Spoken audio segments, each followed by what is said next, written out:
सबसे पहले तो मैं बहुत शुक्रिया अदा करता हूँ। दूसरी बात मैं ये कहना चाहता हूँ कि अभी कुरैशी साहब ने मुझसे पूछा कि मेरा दोस्त लगा हुआ है तखल्लुस से, क्या मैं शायर हूँ? तो मैं शायर नहीं हूँ। ये नाम मैंने जब मैं छत्तीसगढ़ में था तो मैंने बहुत सारे लोग जैसे उपनाम लगाते हैं लिखने पढ़ने वाले, तो मैंने दोस्त लगा लिया था। जब मैं बहुत बाद अपनी पढ़ाई वगैरह कर चुकने के बाद में जब यहाँ भोपाल आया तो मुझे मालूम पड़ा कि एक दोस्त मोहम्मद नाम का शख्स भी हुआ था जिसने भोपाल, तो मुझे बहुत ही ज़्यादा खुशी हुई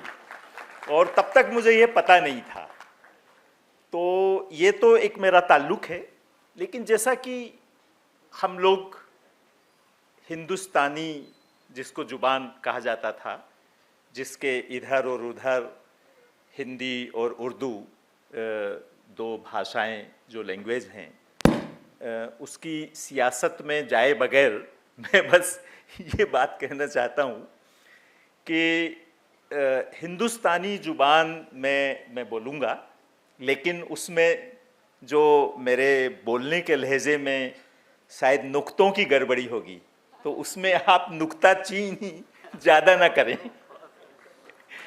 तो ये बात बस मैं कहना चाहता हूँ। मुझे बहुत ही ज़्यादा खुशी है मैकैप के मैं काम से जब मैं वाकिफ़ हुआ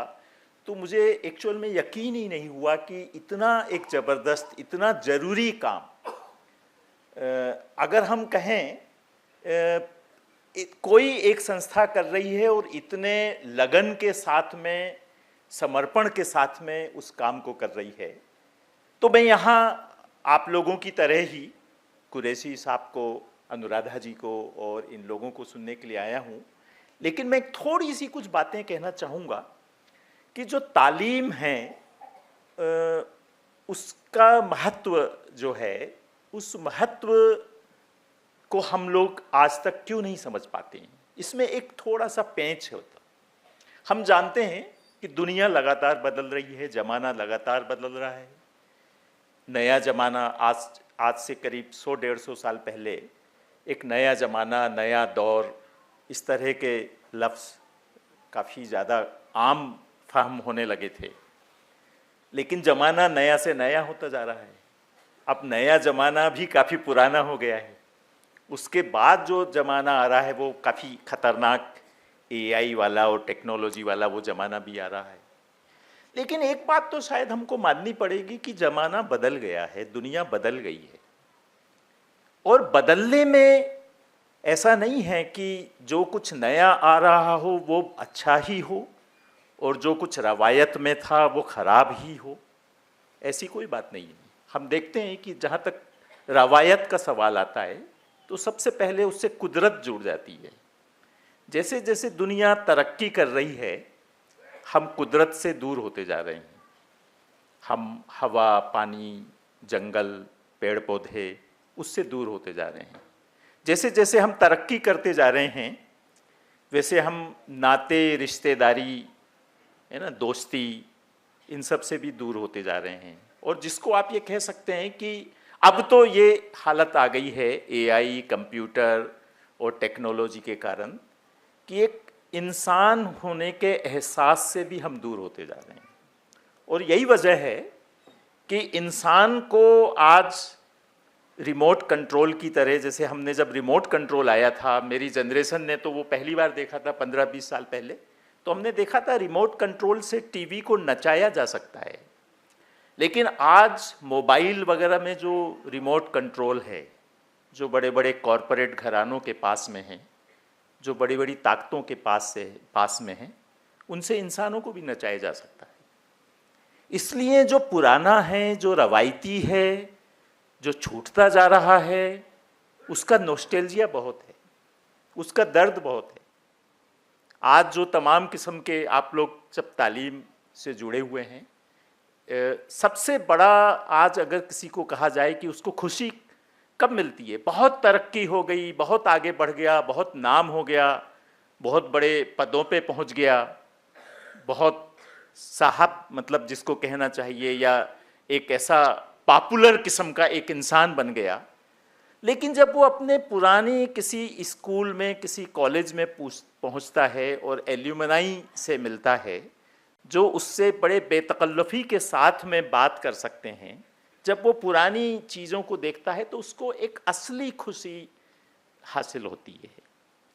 ये बात मैं इसलिए कह रहा हूँ कि रवायत हमें खींचती है, पुराना हिस्सा हमें खींचता है, लेकिन एक बहुत कड़वी हकीकत ये है कि ज़माना नया है। टेक्नोलॉजी, अब टेक्नोलॉजी कैसे बनी, क्या हुआ, इंसान की शायद मुश्किलों को आसान करने के लिए टेक्नोलॉजी बनी थी, लेकिन बाद में पता नहीं होगा कि टेक्नोलॉजी ही ऐसी मुश्किल पैदा करेगी कि जिससे निपटना बहुत ज़्यादा मुश्किल हो जाएगा। लेकिन ये ज़माना नया ज़माना है, टेक्नोलॉजी का ज़माना है। पहले का जो ज़माना था उसमें इल्म और तालीम जो है वो बहुत ज़्यादा आपस में जुड़े हुए नहीं थे, और जबकि ये था कि एक इंसान जो होता था, इल्मी इंसान होता था, जिसके पास फन होता था, जिसके पास बहुत नॉलेज होती थी, दानिशमंदी होती थी, उसके पास एक लोग जुड़ जाते थे। लेकिन जब और जब हम पुराने ज़माने और नए ज़माने में सबसे बड़ा अंतर ये था कि पुराने ज़माने में कौन आदमी क्या करता है ये सब पहले से तय होता था कि ये आदमी जो है कपड़ों का काम करता है, ये आदमी कारीगरी का काम करता है, ये आदमी ऐसा करता है, और ये आदमी कुछ हमारे मज़हब के बारे में हमको बताता है, ये आदमी का इल्म ये है। और आप किसी मोहल्ले या किसी गांव में अगर हैं तो आप लोगों के कपड़े पहन के, वेशभूषा पहन के लोगों को आता जाता देख के ये समझ जाएंगे कि इस व्यक्ति का आज रोजगार ये है, ये आदमी ये काम करता है। लेकिन आज के जो मॉडर्न ज़माना है उसमें ये पहचानना मुश्किल है, क्योंकि इतने नए किस्म के रोजगार, क्योंकि टेक्नोलॉजी ने सब कुछ बदल दिया। इसलिए टेक्नोलॉजी ने तालीम को भी बदल दिया और तालीम को उसने जगह जगह तक पहुंचा दिया। तो सबसे पहली बात तो ये हुई कि पहले इल्म और तालीम जो है इंसान को अपनी इंसानियत तक पहुंचाने का एक जरिया था, और शायद जो है एक उसका स्पिरिचुअल डायमेंशन भी था, जो अपने आप को जानने के जरिए अल्लाह को और अल्लाह के जानने के जरिए अपने आप को जानने से शायद जुड़ा हुआ था। लेकिन ये जो नई तालीम आई है इसने नए नए किस्म के इल्म पैदा किए, और इसने एक मुकाबला पैदा किया कि अगर आपके पास में तालीम नहीं है तो आप दौड़ से बाहर हो जाएंगे, पिछड़ जाएंगे।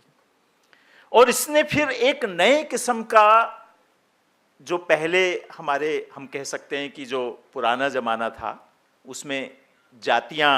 जो भारत की एक खासियत रही है, लेकिन उसमें ऊंच नीच था। लेकिन नए ज़माने में तालीम ने एक ऊंचा तबका और एक नीचा तबका, और तालीम जो है वो ज़्यादा पैसे के साथ में भी जुड़ गई, दौलत के साथ में भी जुड़ गई, रोजगार के साथ में भी जुड़ गई, और जिसको आज हम लोग राष्ट्रीय विकास कहते हैं उसके साथ में भी जुड़ गई। और उसमें न सिर्फ व्यक्ति और व्यक्ति के बीच में एक मुकाबला, बल्कि समुदायों के बीच में भी मुकाबले की एक जगह तालीम बन गई कि किसके पास ज़्यादा तालीम है। जिसके पास ज़्यादा तालीम होगी असर उसका ज़्यादा होगा। पहले शायद लोकतंत्र में ये बात थी, जमहूरियत में ये बात थी कि जिसके पास ज़्यादा संख्या होगी उसके पास में ताकत होगी। लेकिन ये इस बात पे जमहूरियत जो है ये बहुमतवाद या मेजोरिटेरियनिज्म का नाम नहीं है। जमहूरियत कुछ उसूलों पे, सिद्धांतों पे टिकी हुई है। लेकिन दूसरी जो सच्चाई है जो आप लोगों के सामने मैं साझा करना चाहता हूं कि जिसके पास में तालीम ज़्यादा होगी, यानी तालीम का मतलब यहाँ पर पहले ये था कि आप अंदर हम झांकें अपने अंदर, लेकिन बाहर की दुनिया इतनी जटिल और कॉम्प्लेक्स दुनिया है। इसलिए आज तालीम का जो सवाल है मुझे लगता है कि ये सबसे बड़ा सवाल है, और हम चाहे पुराने ज़माने को कितना भी याद करते रहें और उसके हमारे अपने जरिए हो सकते हैं पुराने ज़माने से, पुरानी रवायतों से जुड़े रहने के, लेकिन अगर नए ज़माने के साथ में कदम मिलाकर चलना है, अगर जिसको आज बिल्कुल ये कहा जा सकता है कि रिडंडेंट नहीं होना है, पीछे नहीं छूट जाना है, तो तालीम एक ऐसा जरिया है जिसके जरिए हम मतलब पहले तो हम लोग कहते थे कि तालीम और इल्म है वो एक रोशनी के समान है, वो आज भी रोशनी के समान है, हमारे अंदर भी, हमें अंदर से भी रोशन करता है। लेकिन आप मान के चलिए कि आप ग्राउंड लेवल पे हैं और आपको दूसरी या तीसरी मंजिल पे जाना है, तो तालीम को आप जो आजकल एस्केलेरेटर और लिफ्ट होती है बिल्कुल उसके समान भी मान सकते हैं कि उसमें एंट्री नहीं मिलेगी। और ये जो बात मैं इसलिए कह रहा हूं क्योंकि एजुकेशन का जो इम्पोर्टेंस है, एजुकेशन का इम्पोर्टेंस जो एजुकेशन से जिसको हम लोग आजकल बहुत एक फर्स्ट जनरेशन लर्नर कहते हैं, हमारी पूरी की पूरी राष्ट्रीय शिक्षा व्यवस्था की इस समय जो सबसे बड़ी चैलेंज है, सबसे बड़ी चुनौती है, वो मैं फर्स्ट जनरेशन लर्नर नहीं कहता, उसको मैं फर्स्ट जनरेशन स्कूल गोअर कहता हूँ। क्योंकि लर्नर तो हर कोई होता है, जो स्कूल में कभी नहीं गया उसके पास भी लर्निंग होती है, उसके पास भी तजुर्बा होता है, और कई बार उसके पास में कहीं ज़्यादा दानिशमंदी और इल्म होता है। मैं उससे नहीं जोड़ रहा हूँ, लेकिन जो फर्स्ट जनरेशन स्कूल गोअर हैं, ये इस बात की काफ़ी स्टडी हुई है कि फर्स्ट जनरेशन स्कूल गोअर में एजुकेशन का जो इम्पोर्टेंस है, एजुकेशन की जो महत्व है, वो उनको ज़्यादा समझ में नहीं आता है। लेकिन आज हमारी जो शिक्षा व्यवस्था, जो हमारी देश की शिक्षा व्यवस्था है, उसमें अगर आप देखेंगे,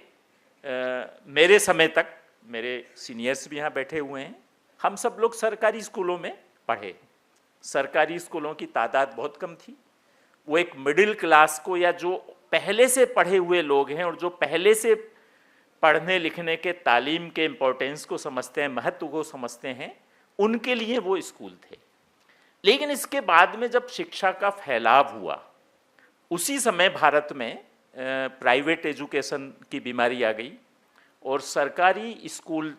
जहाँ पर पहली बार पढ़ने वाले लोग आने लगे सरकारी स्कूल और कॉलेजों में, तो इस देश का मिडिल क्लास जो है वो प्राइवेट स्कूलों और प्राइवेट कॉलेजों की तरफ चला गया। जिसके पास पैसा था वो वहाँ पे पढ़ सकता था, और सरकारी स्कूलों की हालत ज़्यादा खराब होती गई, क्योंकि जो सिस्टम था,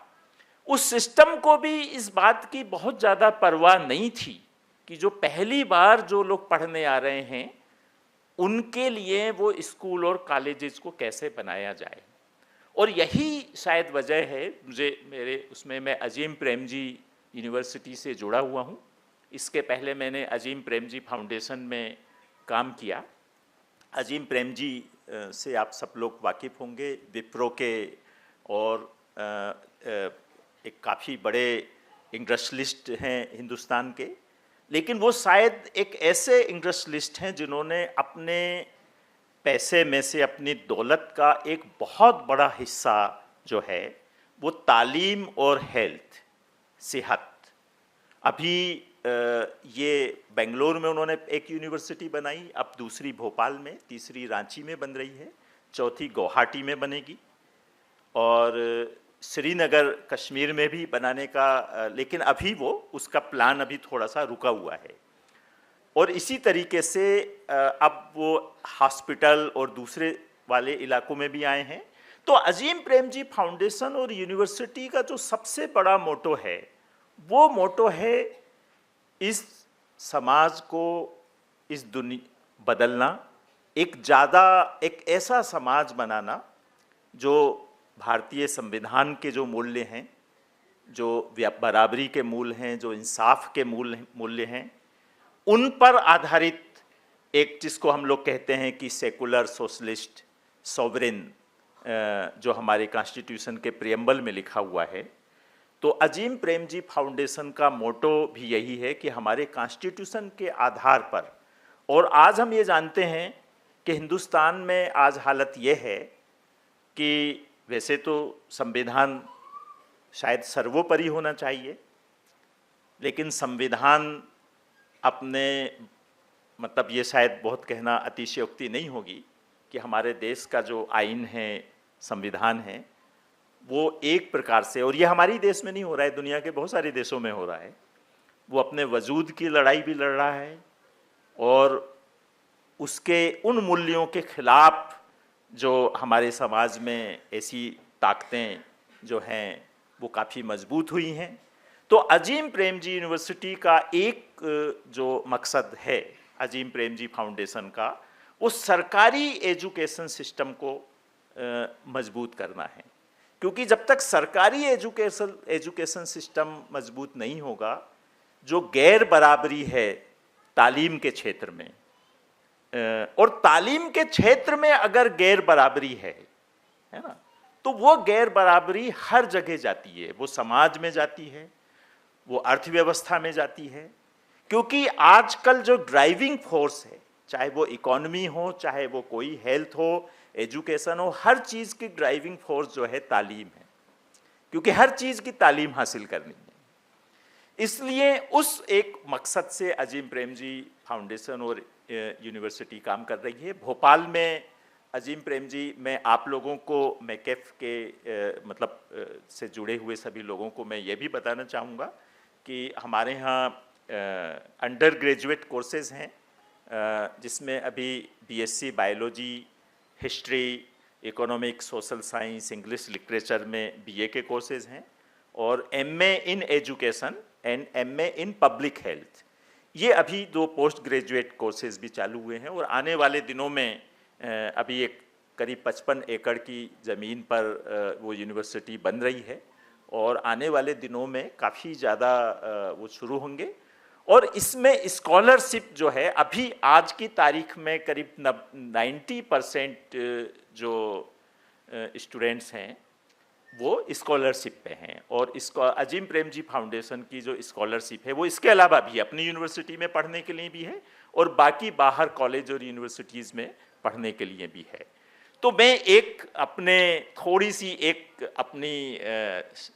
तालीम क्यों ज़रूरी है और उसको नए बदलते हुए ज़माने में हमें समझना क्यों ज़रूरी है, ये थोड़ी सी बातें मैंने आपके सामने साझा की, आपके साथ साझा की, और थोड़ा सा मैंने अजीम प्रेमजी फाउंडेशन का जो मकसद है, जो मैकेफ के मकसद से बिल्कुल मिलता जुलता या एक ही मकसद है हम ये कह सकते हैं, उसके बारे में मैंने